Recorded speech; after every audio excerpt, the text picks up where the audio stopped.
Tens of thousands of football fans came to Highbury. Electrifying! Yes, guys, welcome back to the Cannon Podcast. How are you? I hope you're doing fantastically well. If this is the first time you're joining us on YouTube, like and subscribe. Why not? If you're joining us on Spotify, leave us a review. If you're joining us on Apple Podcasts, why are you on Apple Podcasts? But do the same. Leave us a review. Thank you so much for joining us. Hello and welcome. We are here, full house. I'm here with Rohan. Hey. I'm here with George. Hello, good sir. You've got a little bit of a sort of 4 o'clock shadow, my friend. Scruff. My hair's a mess. I'm just not well today. Today has been one of those. I don't know, man. I think a little. I mean, don't go full whatever this is, but you with a little bit of. I don't know. I quite like it. Okay. Well, you know what? I may have to do that again. See, your beard's looking strong, Alex. See, if I couldn't grow that, mine just becomes like. Yeah, you got some fullness to it. Yeah. I'm going for Turkish. It's the only bit of testosterone in my body. It's all concentrated. It's all funneled. All concentrated in my face. Yes, guys, welcome back. How are you all? I hope you're doing well. We are in quite good spirits. We are here to talk about a defeat at the weekend for Arsenal. I said last week, but after the Chelsea game, isn't it nice to talk about something? Like we have something interesting to talk about. No, stop doing this. No. It's my fault. I will say, boys, just before we get into the Arsenal, I love recording with you two. It is currently Monday at 7:10 p.m. And if you're in the UK, you know what that means. We are missing whatever Jamie Carragher's about to say about Mo Salah. So, this is true dedication. What do you reckon, Rohan? How long is the pause between, for me, and the next thing he's going to say? How politician mode do you think he will be here? That's the real question. I think it's amazing that... Yeah. Obviously it's a Liverpool thing, but being serious, the fact that Salah even said while he was downloading his thoughts, he's had Carragher in his mind. Yeah. It's crazy. We laugh, but I think there's a thread there about how much the media has involved in a modern football lens. And I think it's one of those things where we start to talk, look, it happened to Liverpool, so of course he might say it, but the idea that a pundit came to his head as I'm going to talk at you point, I think is there's something there for as much as it affects these players. And I don't think it's anything beyond much of what we will see because this is an off the pitch matter a little bit. But I do think it translates into how they view themselves more than maybe we should give it credit for. And it's just something I'm cognizant of. Yeah, I think when it's a specific thing, because obviously Carragher said before he said so much stuff about Salah that I think that's a specific relationship. It is personal. Yeah. And he talks, I think he said something he basically only talks to the media when he wants something, which kind of cooked a little bit. Just before we get into Arsenal, because it's probably, it's been the biggest story kind of the weekend. My take on this, Rohan, I'll come to you. It was an incredible interview, and I think it's a big moment in kind of Premier League history. It's a big kind of watershed moment for Liverpool. There's obviously going to be so many repercussions. I just personally don't buy the kind of off-the-cuff thing.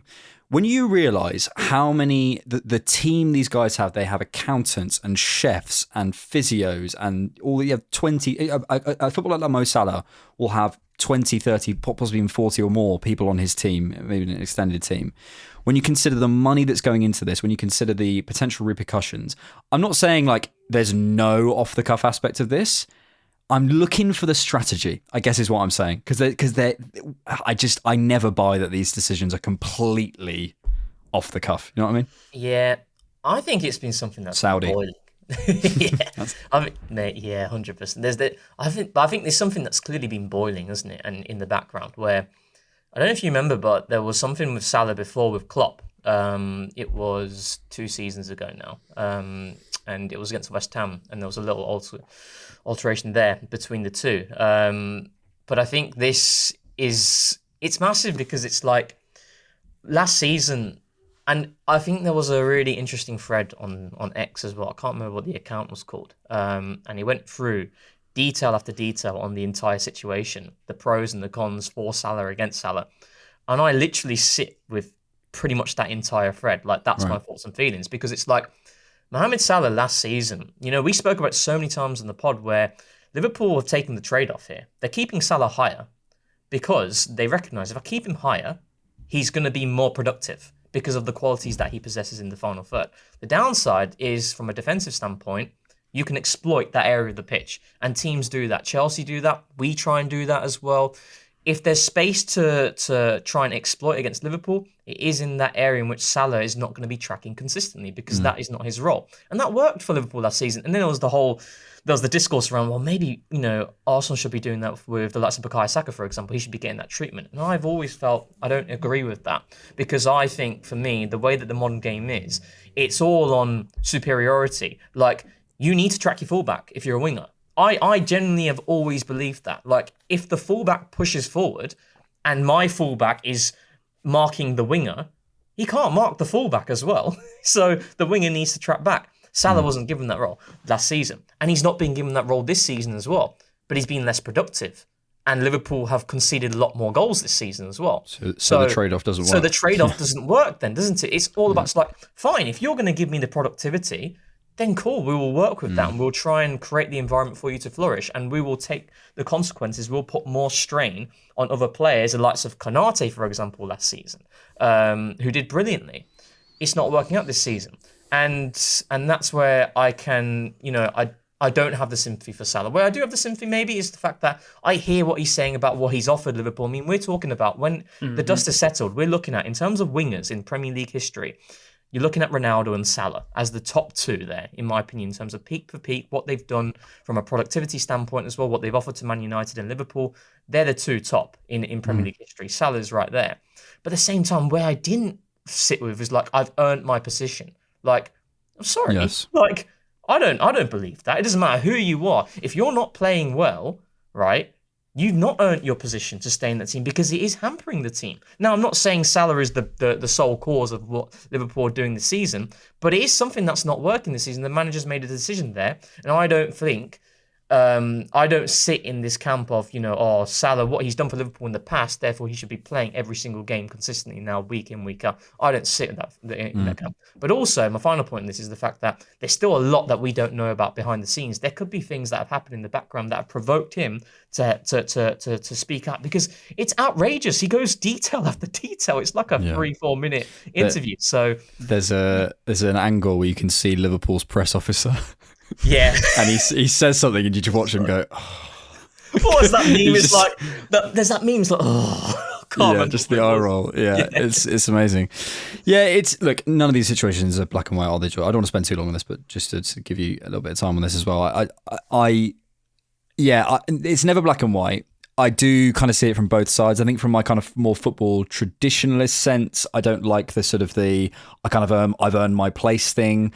Equally, I kind of understand what he's saying. I think the point Rohan made it in terms of the trade-off is a good one. I think maybe the only place from Salah's perspective that I kind of get is the dynamics last season brought the best out of him, and I think they moved away from those dynamics. And I think if you're going to make those promises that he's saying, if they did make those promises in the summer about the amount of game time he's going to play, and you're simultaneously making decisions to move the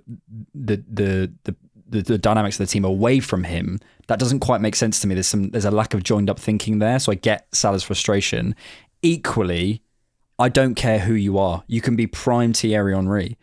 You can be prime Virgil van Dijk. You can be prime Rio Ferdinand, whoever you are. If you stop performing for the team and it's not working, the team has to come before you. There is literally no player on Lionel Messi. If it stops working, if Barcelona are losing games because of Messi, maybe Messi's the one exception, but you know what I mean. Like it's better. That's my principle is there. So it's a really tricky one. I just think he's going to go to Saudi, and I think this is all based on him getting a bigger fee and working that out quicker, basically.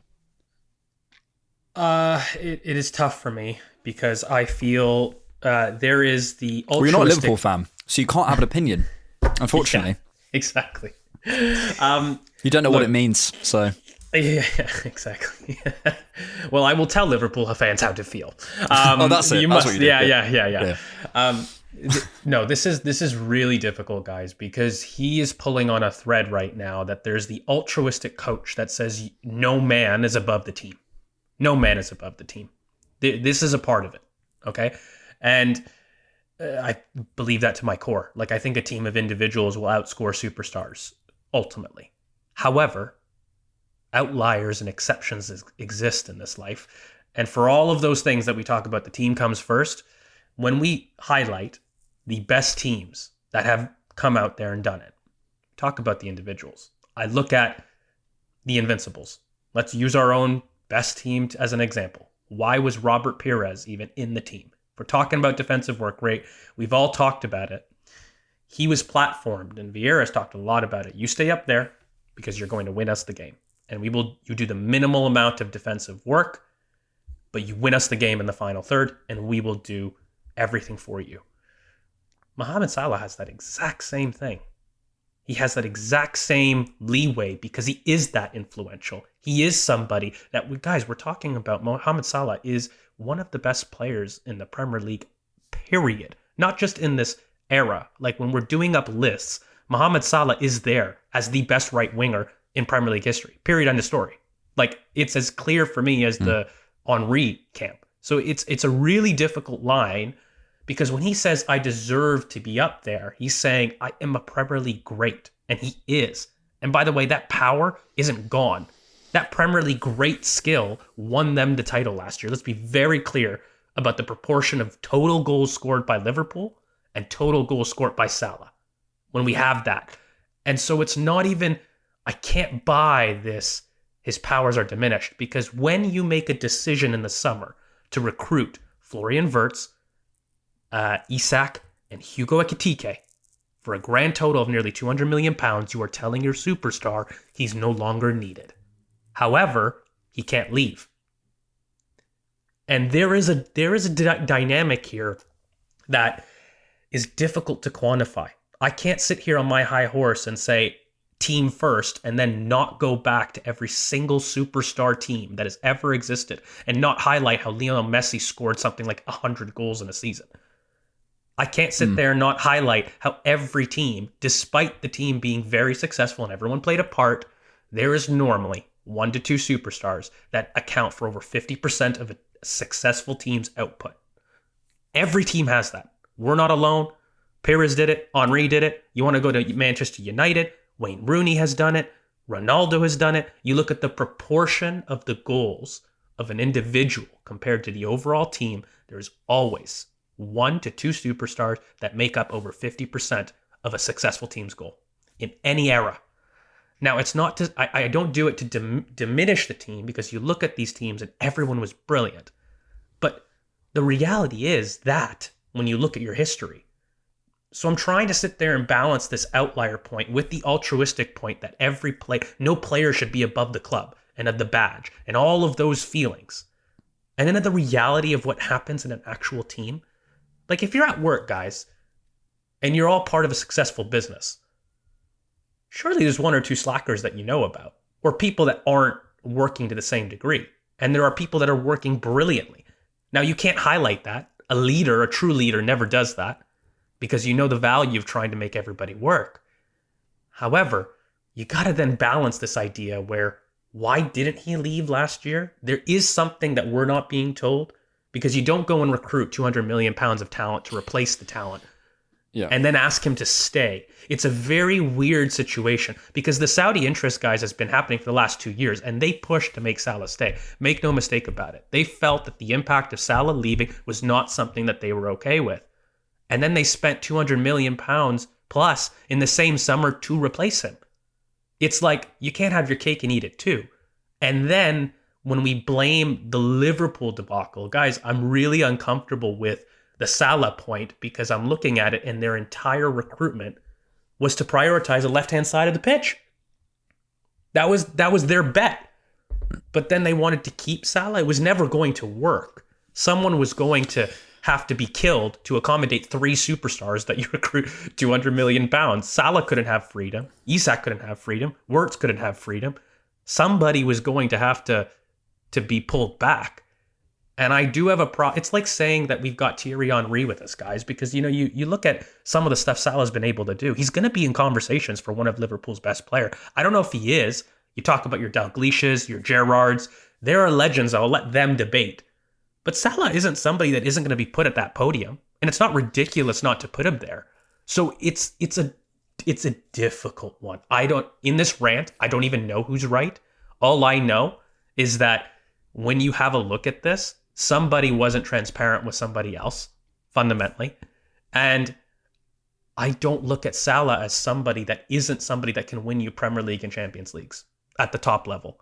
And we're talking about the Premier League's greatest right winger here, not a good player. And I say this with a lot of respect, not a Freddie Ljungberg, not one of those. We're talking about an elite outlier player in the history of the game, not just in our era. Lots to digest. I think really, I don't agree with everything you said, because I think there's elements where I would go, we're more towards the team here. Ultimately, there may have been complete transparency in the summer and a thought in the summer of kind of like, here's what we're going to try and do, and we're going to try and invest in the attack, but we are also going to still try and platform Salah. The point is, it hasn't worked. And then the question is, who's the fall guy? And then maybe there down the line, you could say, well, maybe it shouldn't have been Salah. I mean, that's fair.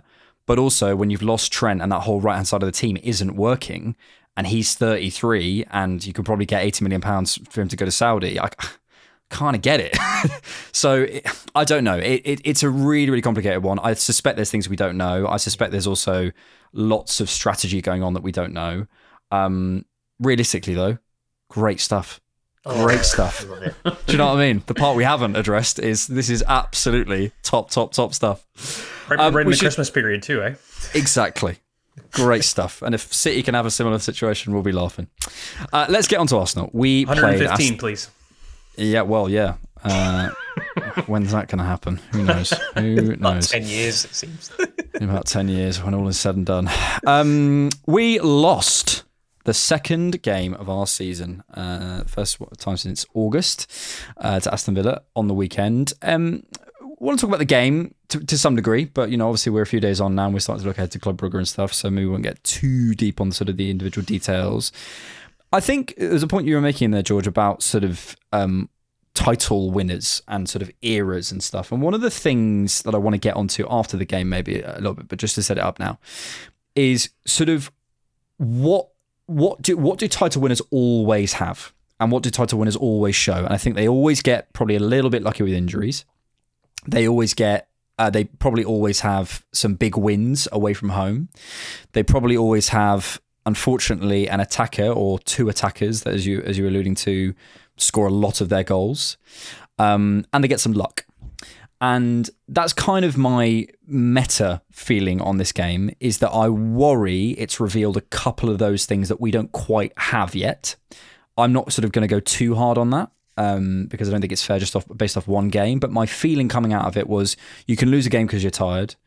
But my worry is a little bit, as title winners in general, when you look at sort of the things that title winners do, does that Villa game reveal us as not quite being there yet? So that's something I want to come to sort of after.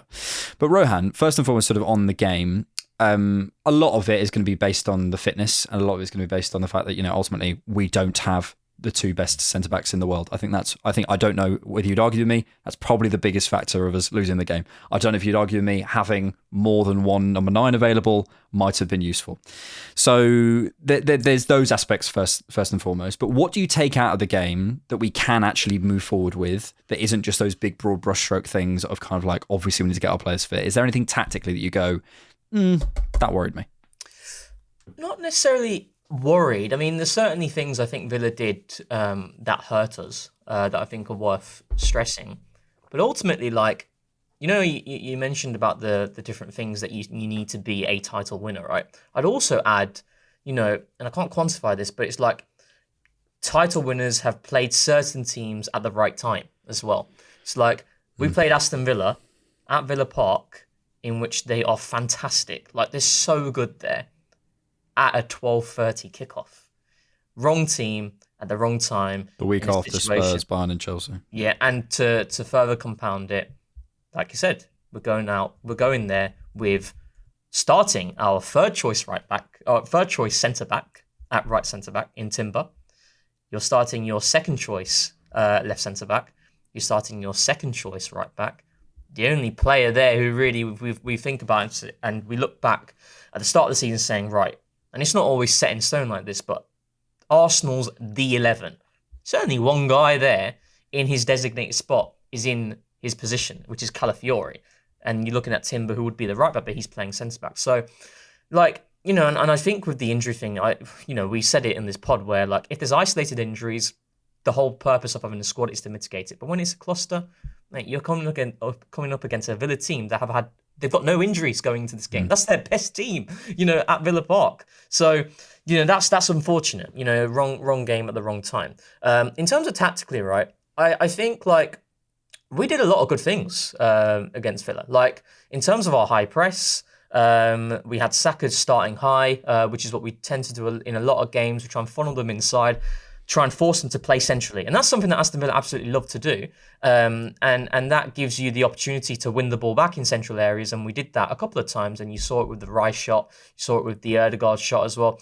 And actually, when you look at the Trossard goal as well, it comes from us funneling Villa inside, provoking them to play. We win it back, and then we spring forward and we score the goal. We did that well, and I felt Timber was really good in the duel. I think Hincapié, now, I think we maybe could talk a little bit about him, where I do feel it's been quite harsh to highlight him kicking the ball out for a throw-in as being the reason why we conceded that goal. So much happens after that. But I do think that his first half was really poor, especially when they hit long balls towards Watkins where he pinned himself in Hincapié. So that was something that we certainly did struggle with. The main thing, and just quickly, because I don't want to go too much into it, it's like, so Aston Villa under Unai Emery, we are very well aware in which, against a back four team like in the Premier League, Villa are the only team who play with no out-and-out wingers. They play with like wing fielders, McGinn and Rodgers. They want to come inside. And that was causing us issues because when Rodgers comes inside and Tielemans was picking up really smart positions between Rice and Zubimendi, he would overload us in those central areas where if Pau Torres has the ball, Tielemans is stepping onto Zubimendi, and then Rodgers is coming inside, Zubimendi is overloaded there, and then Kamara is pinning Rice. And the issue that we had here is Rodgers starting as the winger, that's Ben White's man, he comes inside, you're thinking, oh, Ben should just follow him. But if Ben follows him, you've got Maatsen joining high on the outside. It's creating a really difficult job for him there. And they were able to play through us quite easily on a lot of occasions through that. And also, obviously, with the goal, with Matty Cash arriving late, it's the same sort of idea. McGinn coming inside, it pulls Calafiori in, and then Cash can arrive late. And then that is the duty of your winger to track. And Eze doesn't do that, unfortunately, and it hurts us. And there was the warning sign before that, actually. If you recall the Matty Cash shot in which Declan Rice blocks, there was the warning sign there. That's how Villa play under Unai Emery. It's different to the way a lot of other teams play in the Premier League, and I felt they did that really well. But I think overall, like, we can talk about the tactics and whatnot, but I felt like we could have mitigated a lot of this by being a little bit healthier. That's the feeling that I had going after it. And I don't like coming here and talking about injuries because I said before the season that I'm not going to talk about injuries a lot, but I didn't envisage us being in an environment in which that back line is decimated. Like, they're fantastic players individually. Like Hincapié, I've really liked what I've seen in the game against Brentford. I thought he responded well in the second half as well. Certain things I didn't like what he did, but he's a good player. Timber's a top player. Calafiori's a top player. Ben White's a top player. But then when you look at it as a collective, where's the chemistry? And so much of the stuff you're highlighting, you know, I think we conceded 2.2 XG against. I think that's our highest in the Premier League so far. So much of the stuff you're highlighting is a freshness, but it's also defensive cohesion that can't be built in one game. Exactly. You know, and I think, you know, George, to come to you, I look at patterns. I always look at patterns, and I try not over-index any one game. If I start to see things happening for 3-4 games, that's when I start to get interested, because I think then there's something to talk about. You can always pick a thread out of a game, and I see personally the analysis that I don't connect with is when people really over-index one game and they say, "Oh, this is the new role for this person." I go, "It's not. It was just the thing they were doing in that game, or even in that phase of play, right?"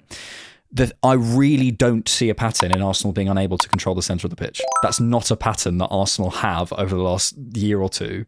And I think it massively comes down ultimately to what we're talking about in terms of cohesion. The patterns that maybe we could pull on a little bit are more in possession. And I think there was some stuff in the first half. I think we spoke a little bit about it in the instant reaction in terms of was a little bit of lack of penetration. I think that possibly be related to the out of possession stuff that we were just talking about in terms of what Villa can do to you centrally, how quickly they can get onto you, how quickly their runners move. Watkins ahead of the ball, but how well Tielemans and Kamara do work behind the ball to get the ball to those runners and those kind of wing fielders. So maybe we were being a little bit conservative in that sense. But talk to me about the sort of in possession stuff, because it just never felt like it quite clicked. And that's probably my main feeling from that. And that's, we have to be honest, if Arsenal do have a weakness, it is in those areas. I think the irony is we just really weren't efficient with our transitions. It became a basketball game, and I don't think that's Arsenal's natural game. But when we're pushed into it, I don't think we've responded well. We've always not responded well. I know one of my big things this summer was to recruit transition efficiency. We've talked about that topic a lot, and we look at Madueke, we look at Gyökeres, we look at the recruitment. We've tried to address it. I still don't think we've given enough sample in which we are kings of the transition. I think we're improving. I think we've made improvements, and we've become a lot more vertical this season because we're trying to initiate more transitions. So we're definitely turning the dial to improve, but I don't think that when the game is a basketball game, Arsenal are great. And it's one of those things in which in this game, the decision making in the final third was not coming off.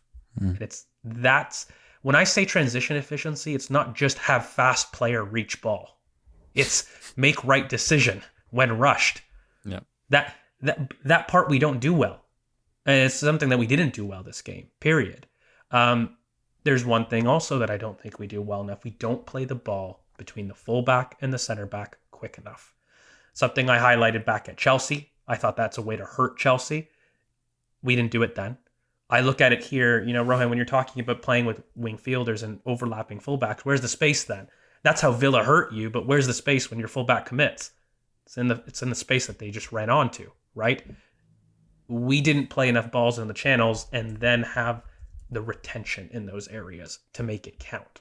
So when we do regain possession with our press and we're looking forward, I don't think we're playing enough into those channels, and then having the ball secure in those channels is a major problem. And going over the top of a press is one way to get out of a mid-block issue. When you have a physical mid-block that is running with you and pushing you back, we go long, but we don't retain it. And we keep going long as a decision. And we count on hopefully winning the second balls. But why are you hoping on winning a second balls with a midfield that is objectively unfit? That to me doesn't make much sense. So it's about understanding where you want to compete and in what areas. And I don't think we struck that balance well.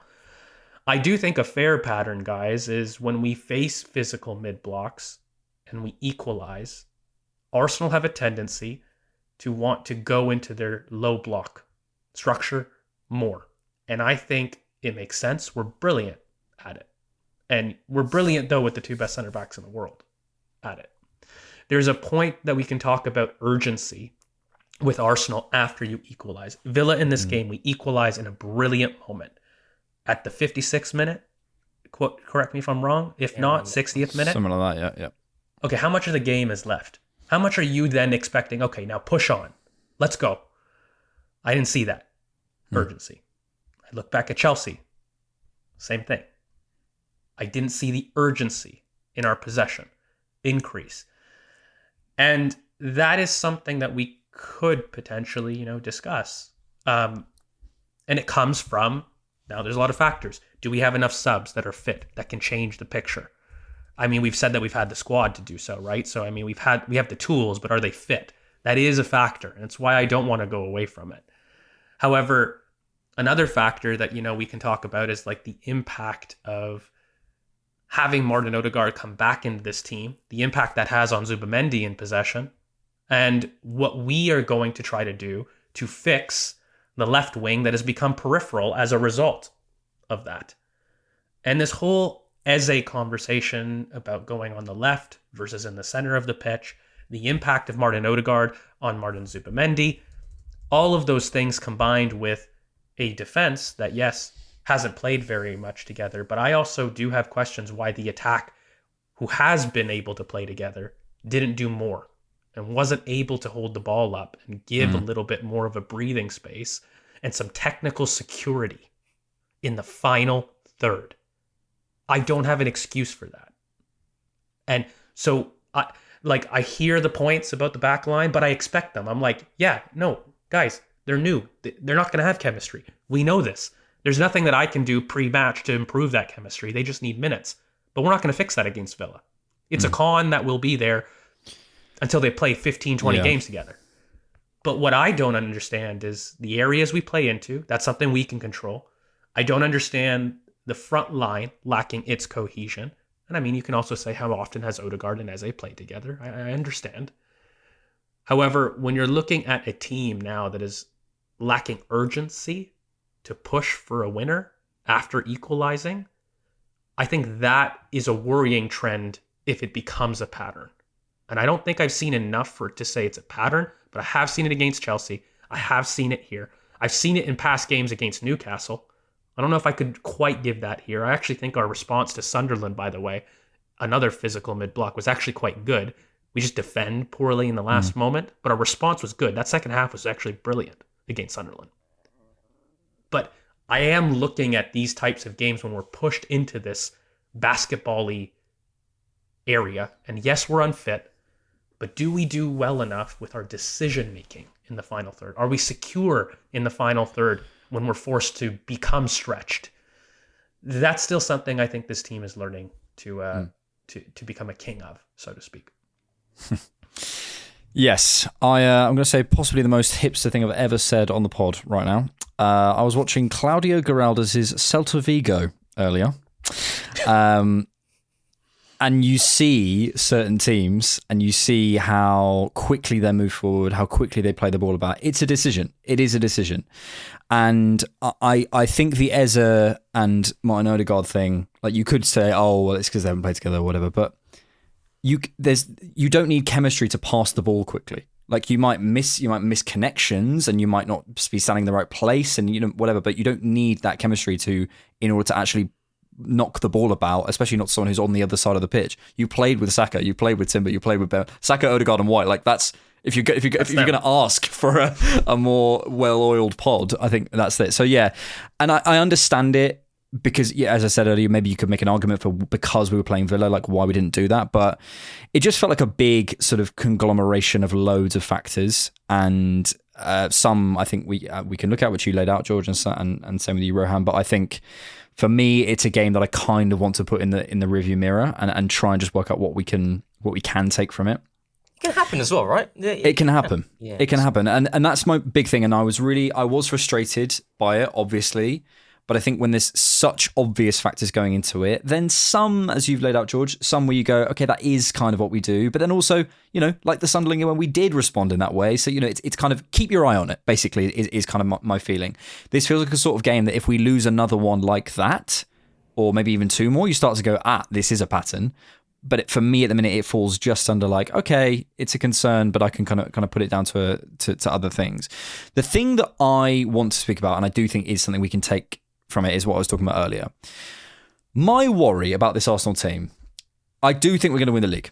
Like I've said it, and I'm not taking that back. And I 100% believe that this is the team that is going to win the league because I don't see a team, when fit, more complete, and that is going to count for so much in this version of the Premier League. So you could say, well, it's a new version of not a version of the Premier League, but it's the most intense, it's the most physical version of the Premier League, and maybe some of the trends we can rip up. But Rohan, we don't have a forward in red hot form, and that is what most title winners have. We don't have the fitness. I was looking up some numbers earlier. I think the average days lost to injury, and I'm going to get this wrong, but it's something like 87 for title winners over the last 10 years in terms of just across the squad. Games, I think it is. Average games across the squad lost to injury. So, so let's say one player misses 5. Yeah, anyway, you know what I mean. It's like 87. We're already at something like 60. So we're not even a third of the way through the season. We're already trending as though we're going to have more injuries than the average title winner would have. Not to say it can't happen, but there you go. As you say, timing wise, there's a concern there in terms of some of the times we have played things. I just, when you say the sort of the title winners and what you do, even going away to Anfield and not winning, or going away to Aston Villa, maybe Newcastle's the one where you go, that's the term, that's the one I was looking for, and that's the one I've kept referring to. But I guess the point I'm trying to make is that the sort of the hallmarks of title winners, we're not sort of flying colours going through them. I wonder how you feel about that, because that's my main concern about this game. I think like the forward conversation is like, yeah, you can go through Premier League history and there's always at least one or two who have hit crazy numbers. Like always, like you can look back at Rooney for Man United, Van Nistelrooy, for Arsenal you can look at Henry. You can go further back as well, the likes of Ian Wright as well. Recent history, obviously Man City with Haaland, Salah for Liverpool, Leicester, Mahrez and Vardy. You know, like there's so many players over the years who have been able to rack up numbers. Numbers is what counts, right? I think when you're talking about, a red hot form, it's like firepower in productivity in G and A. I know like there's always emphasis on looking at the finer details, but ultimately my forwards need to hit numbers. They have to hit numbers, because if they don't hit them, who is? So it's like you can do that either with you can do that with either having a couple who hit massive numbers, and then there's the odd goal here and there from your defenders, from your midfielders, etc. Or you could spread the goals across the pitch like we have done in our best version of the Mikel. When we're looking at 23-24, like the number of goals spread across the entirety of the team, even the season before as well. I think maybe it's like the centre forward situation. We've seen what Mikel Merino has been able to do there. And I think, it's kind of doing him a disservice now where we say, we've got Mikel Merino playing at centre forward. No, he's objectively been very good there. But I'm looking at someone like Victor Gyökeres now, who's coming back into the team, and I want more personally. I want more. I can't lie to you. And I watched that game against Villa, and obviously there is the caveat in which he's just coming back. But I'm looking at it, I'm thinking, you're not offering me anything. Like, you need to give me more, and that's as brutal as it can be. Like, you need to be able to hold the ball. When you're talking about, like, relieving pressure, for example, and this is not even just about goals, it's like, how many times have you seen a team under the cosh, they're really struggling physically to demands? And I actually do think Aston Villa edged the game. I think they edged it. I watched it back. I've got no issues with... It was a 95th minute winner. Yeah. They edged it, yeah. Yeah, they edged it, but it's like, it's gut-wrenching in the manner of the goal, but ultimately over 90 minutes... you can make an argument they deserve to win, right? But in that environment where we're really struggling in the final 15 minutes, I need my centre forward to hold the ball up or either win a foul. And he couldn't do that, and maybe this will come across as harsh, but I'm just saying now, this is my plea now to Victor Gyökeres and just in general, like, I need more from you now. You're going to be available. We've got a nice run of games as well on paper, if we can say that. I need you to start hitting numbers. And it's the same with other players. It's the same with Eze as well. It's the same with, I think Saka has been performing well, but he can hit another level as well. Trossard is doing his thing. Trossard has been fantastic this season. It's certainly something that we need to keep an eye on, because I think if there's one area in which I am looking at the forwards as a group and thinking, I need more goals and I need more productivity there. So. Yeah, I thought Gyökeres was really poor against Villa. I thought Eze was poor as well. I thought Merino was poor. There was a number of players who I thought, that was a bad game from you. And I can usually find sort of reasons and kind of go, well, so it was some poor performances out there. You could caveat it though with like Mikel Merino, right? Because he's played a number of like full 90s and whatnot. Yeah, I don't know if I can. I said a few things about that post game, and I got a bit of pushback saying, he's played a lot of football. Before Sunderland, he'd started 2 Premier League games. He's not got minutes in his legs, and I understand he's played a lot recently, but you're a 29-year-old footballer. Like the frequency and how it's came, I don't know. He's played something like 500 minutes less than Declan Rice. Like I can't give you the minutes excuse. I could give you something else, but I don't think I can give you the minutes excuse for me. So we're looking at this, and if I'm going to say that a player needs minutes to be match fit, right? And then objectively, their total minutes aren't far off the average of what you would want at this point this season, then we can't say that the minute load or the intensity is the reason to justify a poor performance, because I look at Chelsea, for example, and Mikel Merino was poor there as well. And it's selective because there's been other games, but broadly speaking, let's just have it right. Mikel Merino has scored goals, but his general play between the boxes has suffered. And when you talk about the 30 goals and assists, there are moments in which Mikel Merino plays a good pass coming from above. We saw it with the Saka release.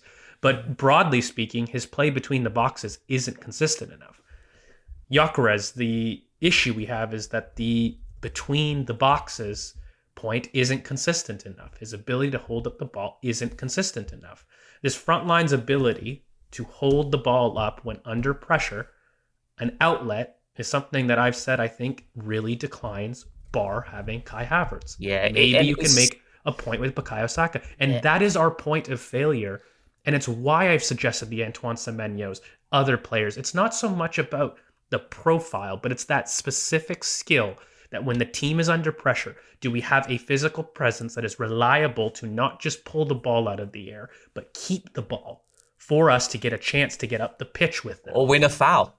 Or win a foul. That's something he does, doesn't he? And we do lack that ability without Kai.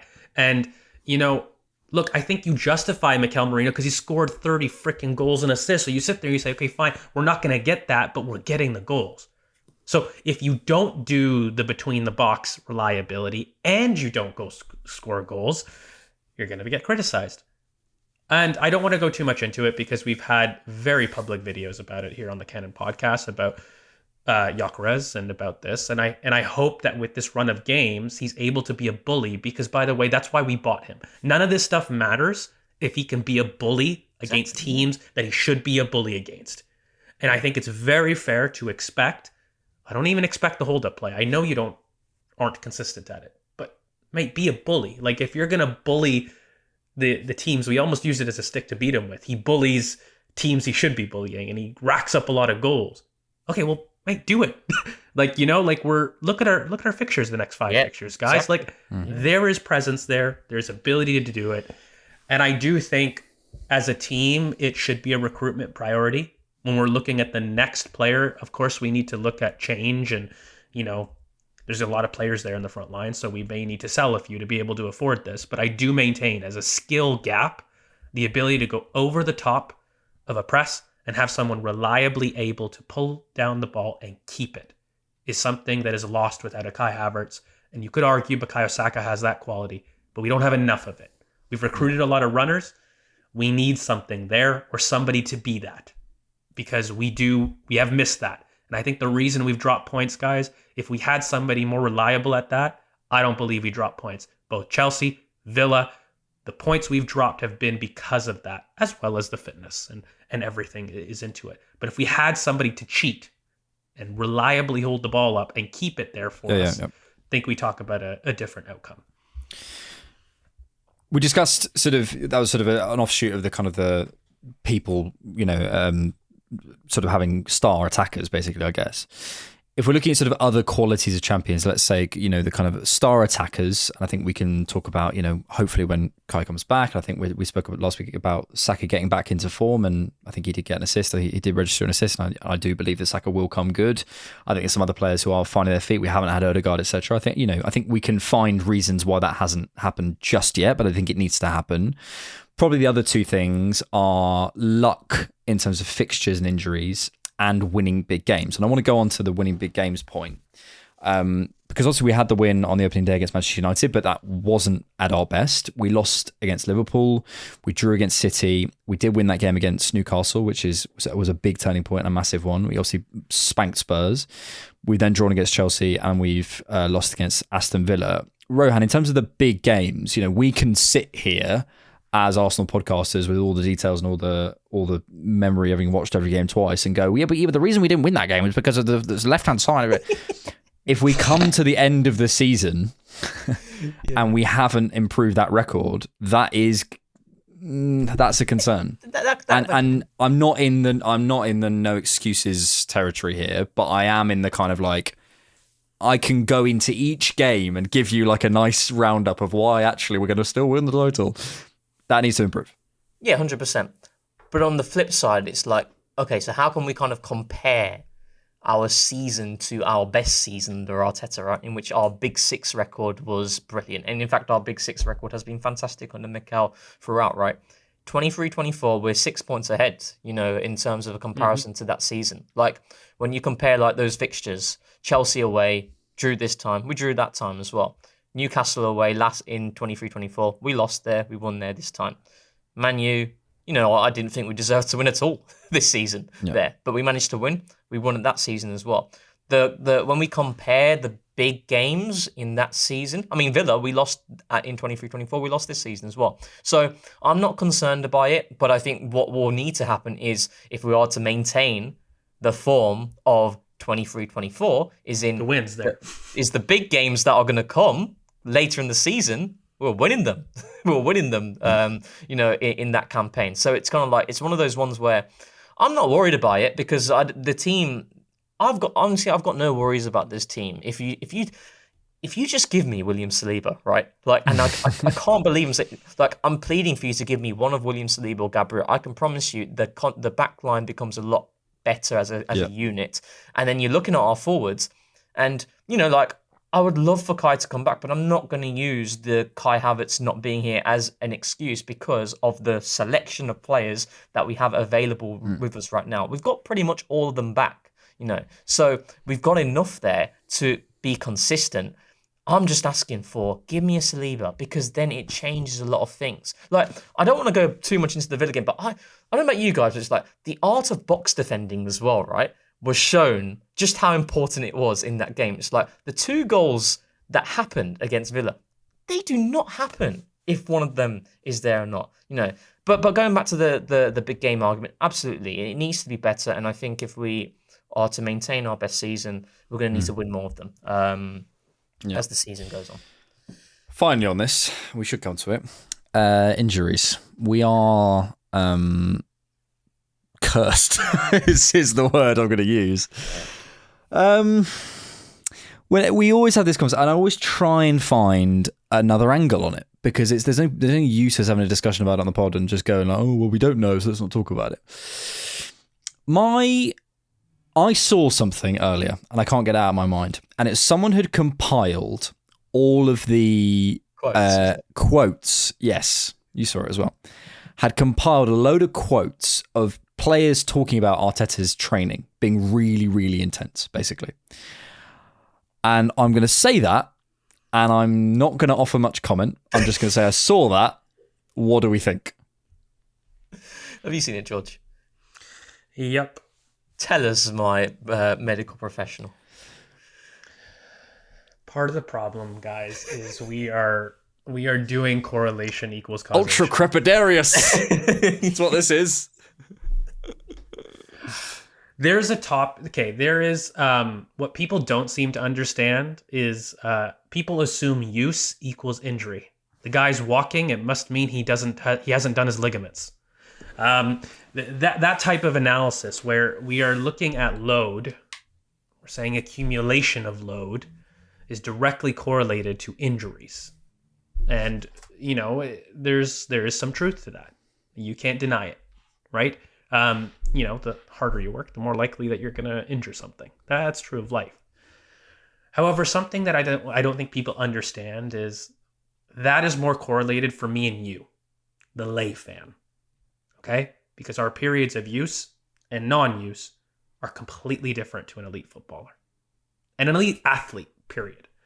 Really what gets correlated with elite athletes, more so than total minutes, which it is a factor, it is the timing of your intensity spikes. So what people are trying to say is Mikel Arteta's training is so intense that in periods where we should be resting, we're not. And so he is unnecessarily exposing the players to more potential injury because he is increasing their load, is what I think a lot of players are saying. And look at our injury totals, and that's the explanation. That's why. And, I think Mikel actually touched on it when he spoke about Gabriel. And Gabriel's, as a center back, his injury, where he's saying, if he's facing Emile Smith-Rowe in that moment, he doesn't pull his hamstring. What he is getting at there is not the total load, it's the spike, the intensity spike that a player can have. And by the way, having a really high load and then immediately having really low load, that dichotomy is the worst thing for elite athletes. That jump from going to high to low, low to high, and being subject to that multiple times is what the body doesn't like. When the body is exposed to high load and stress, the body adapts. Your body adapts and it starts to expect it. Yeah. Now, that is a point that I think a lot of lay fans don't understand. So when they look at it, there's that load aspect, and then there's the intensity point. That's a thing. I get that. And we could leave it there. But if I was on a plane and there was loads of turbulence and it just kept going. And I said to a steward, what's going on? Because this is really disruptive. And she went, do you know how planes work? No. Well, then you can't question it. Like, there is a level to which you go, like, I know the lay fan doesn't necessarily understand all these things, and I'm not taking away from what you're saying, but when we're consistently seeing output that doesn't feel right and it feels like a consistent thing, I do understand why people are questioning things. Marcelo Ribeiro left us today as our masseuse, tissue masseuse, or whatever he was. Maybe he was the problem, but I just like, I find this a really, really hard topic because obviously I don't know about this stuff, but I'm seeing a consistent output that doesn't seem to match the rest of the league, and I'm trying to look for answers. And I find it really hard. I find it really, really hard to just sit there and sort of go, because this is like, if I had to pick the number one thing holding Arsenal back, it would be injuries. I wouldn't say the Cronkies, I wouldn't say Arteta, I wouldn't say the players, I would last season as well. I wouldn't say anything else. I would say it's injuries. The number one reason for. So if we can address this, if we can sort this out, rather than just going it happens, or well, actually, the X, Y, and Z. Like I want to find an answer. I'm not saying I have the answer, but in that plane analogy, it's like the turbulence is still going on. And I get that I haven't built the plane, and I get that I'm not a pilot, and I get that, all those things, but can we like move out this air pocket? Can we do something else? Do you know what I mean? It's a hard position. I think the thing that I'm going to say to this is I always tend to flip it, because you can't ignore the expertise and the medical background points to anything, right? Let's say there's a problem and Arsenal aren't doing it well. Let's just build that hypothetical for like argument's sake. What does that look like for fans that believe that they're related? Like what's a potential reason for it? I don't understand the question, sorry. So like we're assuming that there's something that we're not doing because that's why we're getting so many injuries. Let's build that hypothetical. Let's say it's directly related. Okay, what's an explanation for it? Are we talking negligence? Are we talking?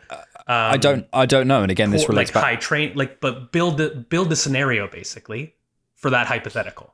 But again, you're asking the person who didn't build a plane to explain why the engine isn't working. I don't know. But like so I could go into it and try and go into an area I don't understand and explain it to you. But I'm the guy on the plane feeling the turbulence. I don't know, but I'm also aware that planes should fly. Maybe there's going to be a little bit of turbulence, but when you have turbulence for 2 hours, you probably need to move out of the air pocket or change your flight direction or whatever it might be. So and I could go into it and I could speculate and say, oh, maybe it's what's his name, Dr. Iqbal, the guy who we signed in 2024. Maybe it's him. I don't know. I really don't know.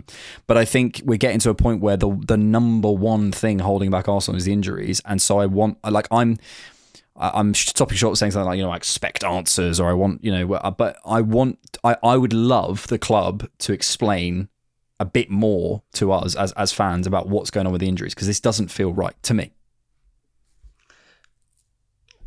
Yeah, I hear. I just don't know what that looks like, because you are talking about trying to explain something that you don't have background in. So I don't think people are going to understand it. But you would. That implies that people don't understand how like bodies work. They can understand that, when you explain what you said just then, it made sense to me.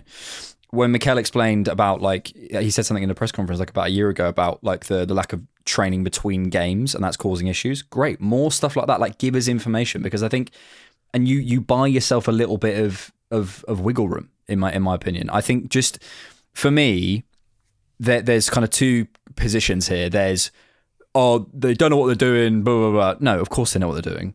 And there's completely trust the experts. Don't even look at it. Don't even question it. And if you don't understand it, you know that. And I just don't think. I think there's a healthy middle where we can be treated as fans, you know, with a little bit of kind of like, okay, you guys deserve a, you know, if we consistently over the course of the seasons are having the same problems over and over again. Say we were having financial trouble, I would expect probably the Cronkies to come out and be like, let me just explain what's happened. So when we put debts into the club and blah blah blah, you'd have a bit of an. But it's the radio silence that I think is part of the issue. Here, let me attack it from a different way. I've really critiqued the club about their performance with academy loans for many years and asked for reviews about that and a little bit more of an explanation. So I don't poo-poo the idea when you tell me, like, I know I don't understand injuries, but I'm seeing it consistently. I hope that we can get some more explanation for it. Right? Like, I get that. It's the same reason I would do the same with the academy loans that I still you want argue. Per to come out and say something. Yeah. Like, I get that point. The problem with, I think, the injury and even probably the loan market to a degree is the explanation is going to be like, well, this is how we've prepared. This is how, you know, we've recruited expertise to do it. And it's not performing well. So then you start to sit there and say, okay, well, is it outcome? Is it a pattern? And are they doing the best to prepare for a bad situation? Is probably the best that you're going to get from even the academy loan point. And the problem is sometimes the club do something wrong. But, you know, I don't know if the club are going to necessarily say that to me, for example, or to you, vice versa, you know, when this is happening. And the trouble I guess I have with it is apparently you got to take the club's word for it. They did an entire restructuring of the medical department this summer. They had an entire review that's what they told us they did. And we got an entirely new doctor, multiple doctors, with completely new blood and perspective. Whereas the season before, they had an entirely different medical department that has been restructured, but the outcome's the same.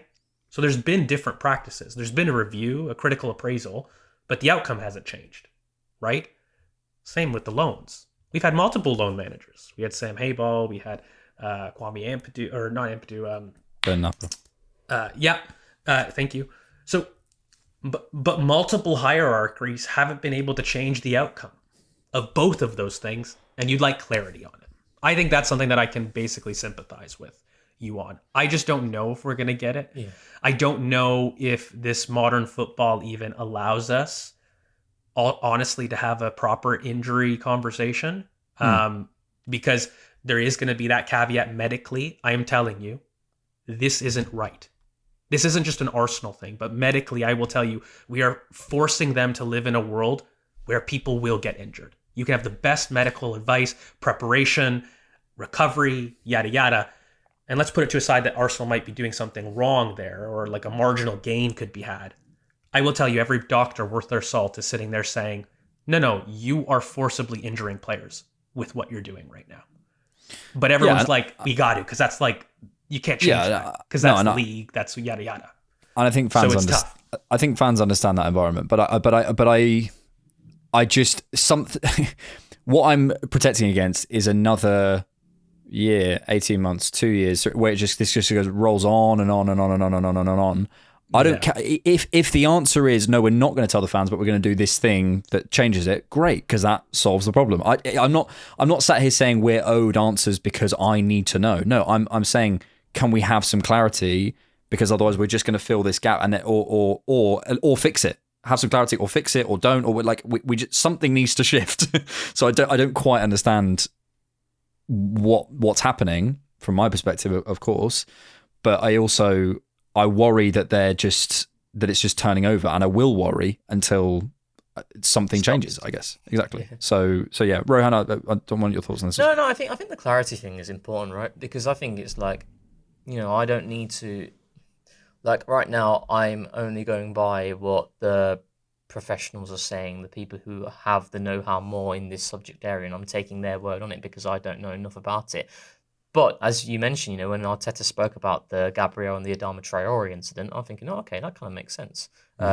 I had a feeling that was what it was, but it's like he's giving me that clarity. Just give us some small nuggets of information, really, of like what Mosquera, for example, they could say the way he tweaked his knee was this specific thing, and that's the reason it happened. Cool, great, exactly. and then you go great. That's literally it, yeah, exactly. I wonder though. I do wonder, right? So let's say Arsenal have what could be an answer is like supposedly is like from the moment Mikel came, in which he's got his staff in. You look at the hierarchy, you look at, Inaki Kana, Miguel Molina, Cuesta, etc., all of them. And let's say we maintain the same level of intensity and we've trained the exact same way from the moment I came in to the moment now. Yeah. I would then be looking at it thinking, okay, then it's definitely not really a problem with us because we've had seasons where injuries haven't derailed us. Like, like 22, 23, I don't want to talk about that a lot, but like that season, right, the injuries that happened, they weren't massive. Like, the unfortunate thing was, and this is where luck comes into it, is we lost Saliba and Tomiyasu in the same game. But overall, if you look at that season, injuries didn't really impact them. 23-24 as well, injuries didn't really hamper us. Yes, there were incidents of, Jurriën Timber doing his ACL and whatnot. But over the season, like, we were able to keep the same team. So if we're training the exact same way, then, to what we are now, then that kind of gives us an answer thinking, oh, well, it must be something else then, really. So, but yeah, maybe a bit more clarity though, for sure. And I will be honest with you, I think some of what people don't want to hear, as much as medicine wants to provide you with answers, there are times when there are no answers. Like, I think the more that you get in that area, it's like you start to learn that you can't control everything. In a sense, and that's something they can say as well, though, right? Exactly, it's you can say that. Like, it's something they could give a little bit of like clarity into. This X, like for example, I read that paper from the Arsenal head of sports science. I read that. I thought, okay, I know a little bit more about this now, and that makes sense. It's just giving a bit more information because we can all read, we can all understand what people are going to say, even if we're not swept enough to know the finer details. But yeah, so I think you have to treat people like they're not idiots because they're not, and I think to assume if the club are not doing this because they're assuming all the fans wouldn't understand, I think that's a bit of an insult to intelligence. You don't need to explain too much, but I think a little bit more detail would be great. Or just to say, we're on it. We're actually not going to give you any detail, but we know. And he said it, vaguely in a press conference once, and we know that because we're nerds. But I think giving it a bit more, a bit more information to the to most people, I think would be good. Like the Gabriel Adama Traore thing, probably not a lot of people will even be aware exactly. of that, so. Exactly. Yeah. But yeah, I mean, regardless, we've got to sort it out because that's, I think, as I say, I think is the one thing really holding this team back. And however we do it, I don't care how we do it. I just want us to fix it if we can, as far as we can. Let's go to your questions. If you want to get priority access to those questions, you can find us on Discord, which you get access to as a patron or a YouTube member. We also call out for questions on X and on YouTube. I'm going to try and do as many questions as we can because I realize we miss a lot of questions because we get stuck. So I'm going to try and move our chatter boxes on, chaps. Let's start on the Discord for priority. Nick says, hey, make a football lineup out of the following types to choose from: fruits, vegetables, candy, and soda. Probably won't do that, Nick, but thank you. Maybe TCP Live. Is that like the animal one? Where they say I want a giraffe or whatever? Yes, I think so. Ivan Smith said, oh, actually, no. Okay, let's do this question for Daft Punk. Next summer, if a bid came in for Raya, how much would it have to be for you to be happy with a sale? Additionally, who would you replace him with? Asking the big questions, Daft Punk. Ilan Meslier. Yeah. Get Meslier in. Get Szczesny back. If a bid came in, Raya's giving very much contract will expire and he'll leave. Yeah. I'm wanting 60. I'm not selling, right now. What is the record for Kepa is still the record, isn't it? It's like 70 million. Yeah. It's 30. I'm wanting 50, 60. Yeah, and 30 is not old for a goalkeeper. It's okay. It's closer to being old than not old, but I'm still expecting, around that ballpark. I'm expecting around like record-breaking fee for a goalkeeper personally because of the value that he adds to the team. Like, we can't get into his mind. 40 million will do for Rice. What? I'll be expecting around that figure. George, quick fire if you can. Should Arteta, this is from Ivan Smith on Discord, should Arteta's squad management and distribution of minutes be questioned? And how big a factor do you think it was in the loss on Saturday? I think uniquely he's done way better about that this season, except for one position, and it is Norgard. I think I said it on the instant reaction. I have yet, I even in my building of other solutions, I don't know why. I don't get it. I just don't. I don't either. I don't so yeah, that's one. I say I don't know, and I think he should be questioned. But broadly speaking, Mikel's been much better about rotation. Much more proactive, much better with his substitutes, all those things this year. But yeah, I think I just caveat that with Norgard in the midfield, but otherwise, no, I think he's used his tools much better this season. Anthony B on YouTube says, would you take Oxlade-Chamberlain for 6 months as a spare body? Still 32, been training with the club for a while, has a lot of experience in off-the-ball play with Klopp. That's what he did. He did play in a behind closed doors friendly. Scored, I think, apparently. Right? Do you know who else did? He scored. Yeah, he did. I think. Yeah. He did. Do you know who else scored, Alex? Your boy. My boy. Your other boy. Gabby. Jesus. Big Gabby. Gabby Jesus. No, I would not be taking Oxlade-Chamberlain for any time, to be honest. What is this is from Aaron Surtees, 9374. What is your out of position Arsenal 11? Position they haven't played this season. Ooh. Wait, sorry, say that again. I'm not clicking. Your out of position Arsenal 11. You have to build an 11 of players who you think could go in a position. See, these are my favourite questions. So like someone who hasn't played number 9, but you reckon might cook up there. And we're going straight to keeper as well. Okay, right? This season, Martinelli, centre forward, because the question was position they haven't played this season. Oh, this season. Martinelli, centre forward. I was thinking like Calafiori, centre forward. Left wing. Ethan, false 9. What are you saying, Rohan? Oh, no, George said Ethan false 9. So I was thinking Calafiori centre forward. So we've all got different centre forward. Left wing? Left wing. Who would play well at left wing? Hasn't played there.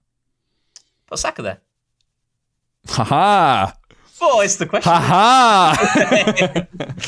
It's so you have come back to me. Left back, Bukayo Saka. I go Saka left wing. Right wing. Timber. Timber on the right wing. Yeah, why not? Actually, yeah, why not? I still think Declan Rice would be a world-class centre-back. I'm not saying play him there. I'm just saying he would be a world-class centre-back. He was a centre-back. No, he wasn't a centre-back by trade, but he was. From West Ham, he was. Yeah, I think in his early days, he was playing a lot of centre-back as well. He would be the best centre-back in the league. I think he could be the best centre-back in the league. Really? 100%. Jeez. 100%. I think if Rice had played centre-back from 20 years old to now, he would be the best centre-back. Okay, but I'm saying that right now, okay, Declan Rice is going to play centre-back for 3 years. Is he then? I think he gets top 5. Well, that's a fair shout, top 5. Yeah, top 5.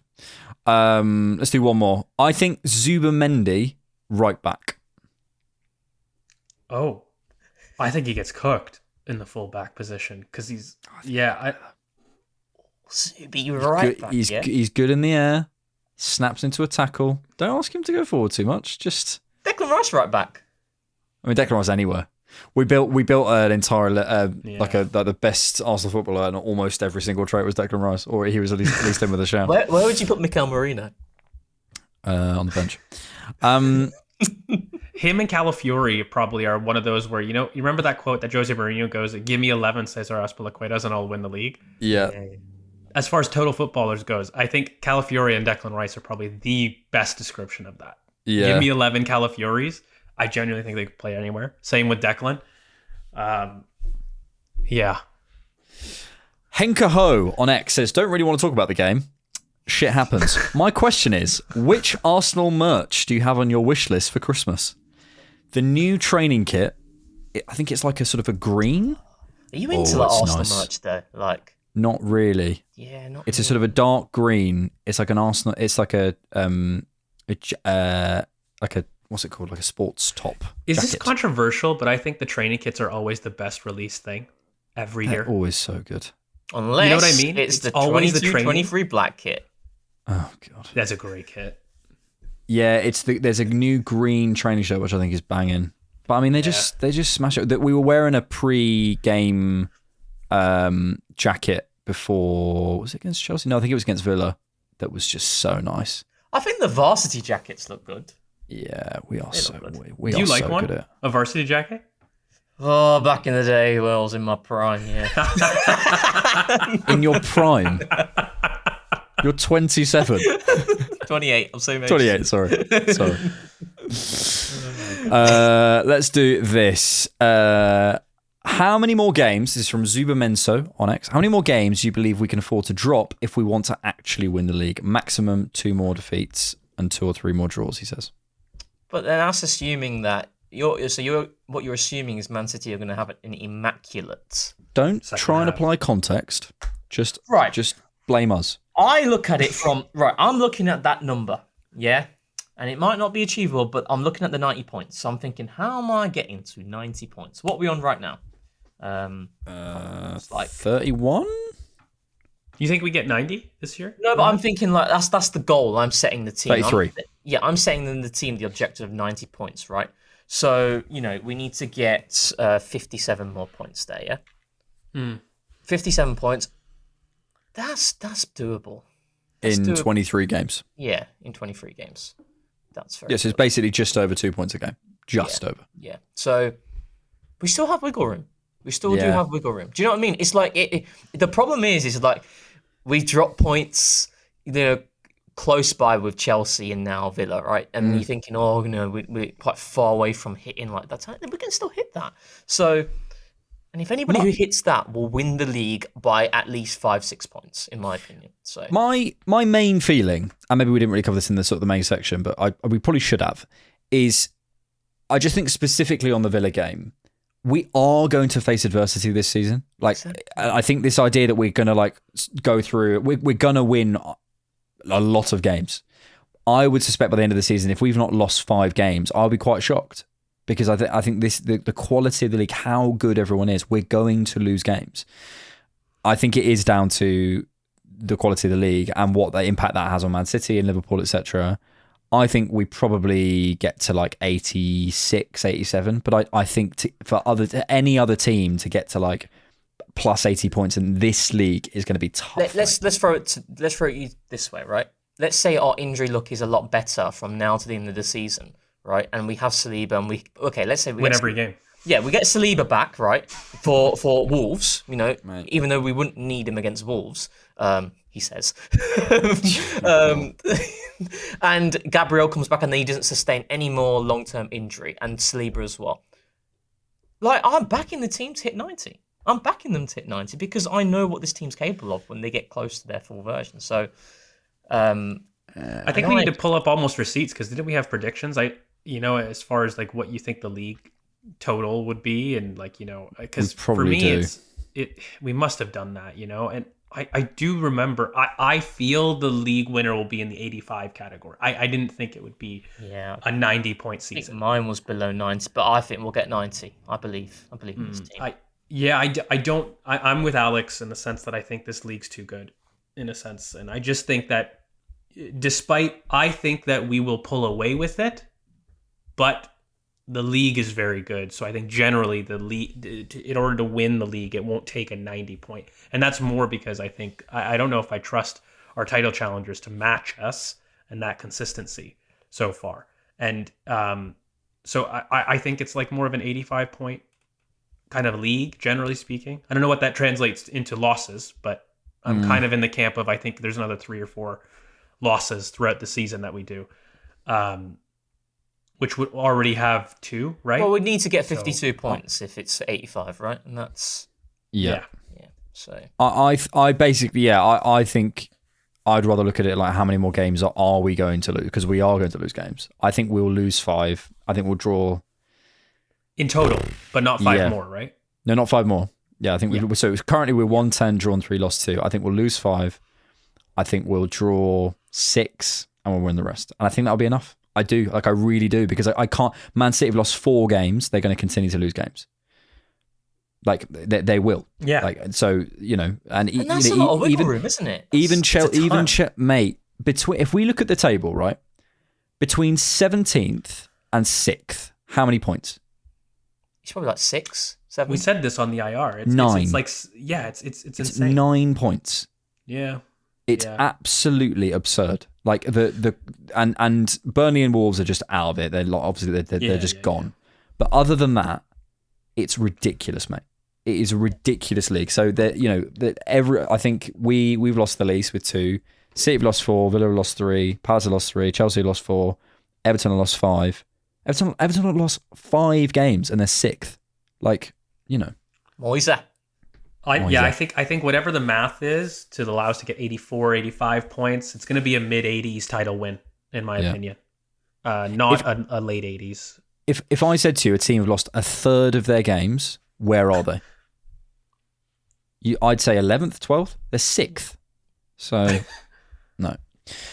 Question from Ryan on X. If you could add one quality, someone's left foot or someone's vision, of any player on our team to another player in the team, and you only had 3 attempts, what quality additions are you making? Good question, Ryan. Ryan, I beg you, please change your X name. Ryan 30909812424. If you gave me Leandro Trossard's finishing to Kai Havertz, now we're talking. I'm telling you this. Now we are talking, Ryan. Dangerous conversations. Give me Martinelli's speed into Saka. That was my one. That was my one. Of course, yeah. That's the one, really, isn't it? That was my one. That's the one. Give me Odegaard's tech on Gyökeres, and mate, we are cooking. You don't agree, boys? Why not? I was really disappointed with him on. Yeah, no. Yeah, we don't need to go back into it, but yeah, he can. If you have that tech, he can bypass those battles. He doesn't need to be in those battles. My one tweak is probably Kai Havertz, like physicality. Like he has the back to goal security. Give him that. I'd prefer the other way around, because I think a lot of it is about how he gets his actions off, and how quickly he can get his actions. If he's got the fleet of foot of Martin Odegaard, that would skyrocket him, mate. Oh, give Zubi Declan Rice's tackling. like running recovery power. speed. Oh, recovery. Yeah, Oh, mate. like his recovery. Oh, That would be a dangerous player. Best player in the world. You've got the the hard Yes. British Yeah. running. Yeah. And you got this the techie Spanish. Oh god. Give Madueke Asaka's intelligence. end product. Yeah. Give Raya George's height. Get lobbed even I'm more. smaller than Ryan. What? Yeah. Okay. Here's a question: of all of the three of our abilities at football, God. what is the least damaging thing to give to someone, and in what context? Least. So I think if you gave Christian Norgard my vision, you'd be all right. Because I couldn't execute, but I could see a pass, and we'd be fine. It wouldn't make a difference. You know what I mean? I don't know, man. But so you're assuming Christian Norgard's not as intelligent as you? No, like it's not what I'm saying. Like, ability. It's not what I'm saying. Not even close to what I'm saying. Wait, I've got completely lost that. Wait. I'm saying the ability to spot a pass on a football pitch. Vision, not like vision of the future. I'm talking about football. Yeah, that's what I was saying. Like, so you're okay, forget it. Right. I'm quick. Come run. Okay, who are you giving that to? I'm giving that. Who's like an absolute like donkey, like just slow. Marino, give that to Marino. You're giving Marino your pace, okay? Giving Marino my pace. He's cooking. He's going to give us your runs, by the way. You're cooking. I'm telling you, Mikel Marino. He's not hanging on the last line. You hang on the last line with my pace. Okay. He's hanging in. He's getting in there with the G-Van You know, pace. The controlled aggression 1v1. Give that to Ben White. He was very good at that. You've got controlled aggression. I've just gone for pace, and Alex has gone for vision. You've gone for more. Yes. George's gone for the nitty gritty, the proper like. Yeah. 1v1. Let's finish with this from Wabs on X. Ironically, are we overreacting?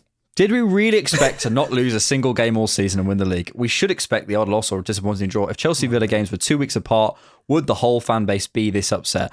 I will challenge this on the whole fan base, and I don't care. Broken record over here.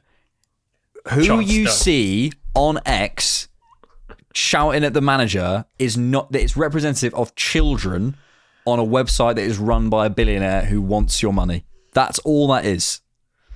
It's not representative of the fan base. I'm telling you, it just isn't.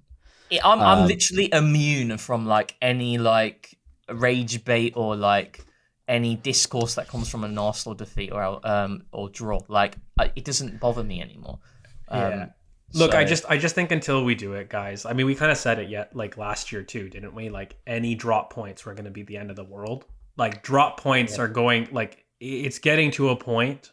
We even had to build the season on no excuses. Regardless, I think the excuse-o-meter is at painfully low in reserve, so to speak, until you do it. And that's just where we are at this stage, and we welcome the challenge, and that's basically it. Like, what before the Villa game, right? When you saw that lineup, did you think we were going to drop points? Because I did. I genuinely I was worried, yeah. I felt, okay, we're going to drop points today. That's the feeling I had. So I expected, but we're winning this league, I'm telling you. We're winning the league, mate. We're winning the fucking league, guys. Whether you like it or we're winning the league. Who was that? I don't know. I was just trying to do an inner impression of someone. I have no idea. Just someone. I love it. Impression of someone. NPC Rohan. Yeah. We're winning the league. Right. We'll finish there. We've got an instant reaction to the Club Brugge game, who've just sacked their coach, by the way, so that'll be fun. To the Club Brugge game. We'll be back for TCB Live. We've got a rewatch coming, I believe. Oh, yes. And we've got a Scouted coming off the Quintero brothers. So lots of content to follow on the Cannon Podcast this week. Thank you so much for listening to us. As always, we appreciate you guys a lot. Thank you, Rohan. Thank you. Thank you, Georgie boy. Thank you, good sir. And thank you to you. Yes, to you. Thank you so much for watching. And thanks for keeping it Arsenal. Tens of thousands of football fans came to Highbury.